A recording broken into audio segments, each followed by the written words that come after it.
Question number 33। इस question में हमारे पास दो प्लेट्स हैं।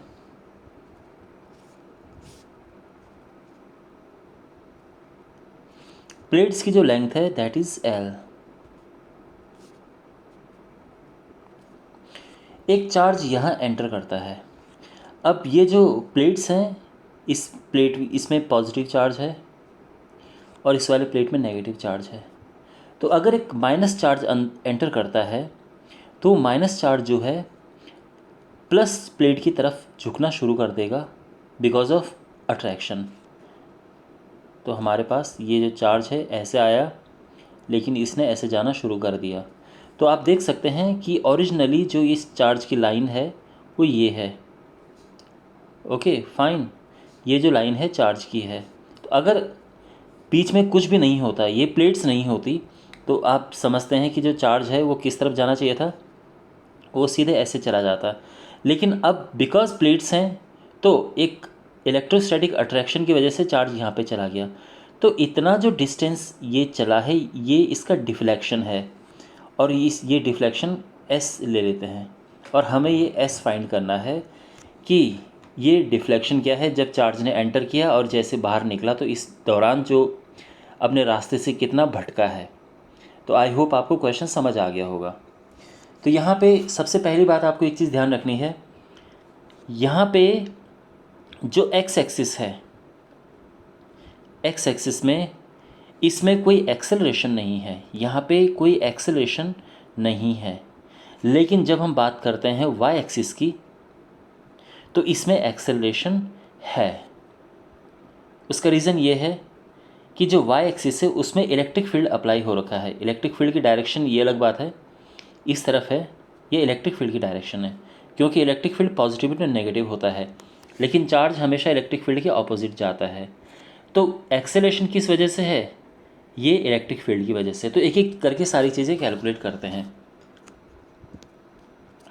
सबसे पहली बात तो ये है कि हमें ये बताना है कि ये जो चार्ज है इसके अंदर कितना टाइम तक रहा है। तो देखो सिंपल सी बात है, time is equal to distance upon speed. और क्वेश्चन में सब दिया है, ये लेंथ डिस्टेंस है L अपॉन स्पीड, यानी जब वो एंटर किया उसने तो उसमें उसकी स्पीड थी Vx। तो इतने टाइम तक ये इसके अंदर रहा। अब अगर हम वाई एक्सिस में देखें तो देखो, अब आप सोच रहे होंगे कि सर यहाँ पे time is equal to distance upon speed आपने सीधे कैसे लगा दिया।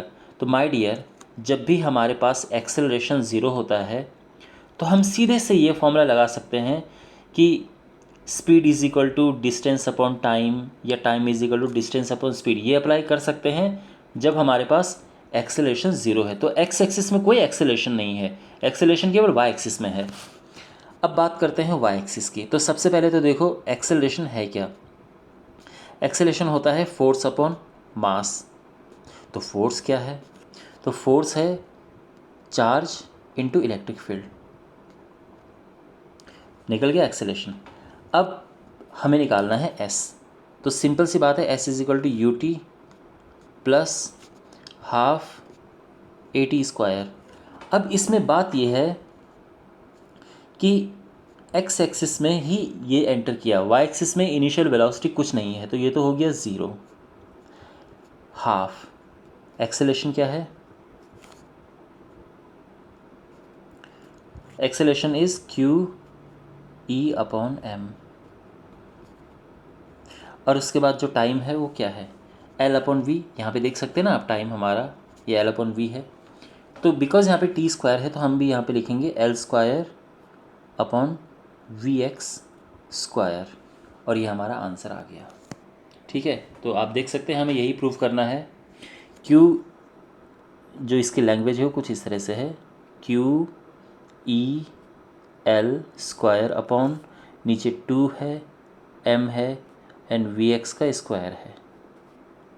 ठीक है, सो आई होप आपको समझ आ गया होगा, ये बहुत सिंपल है।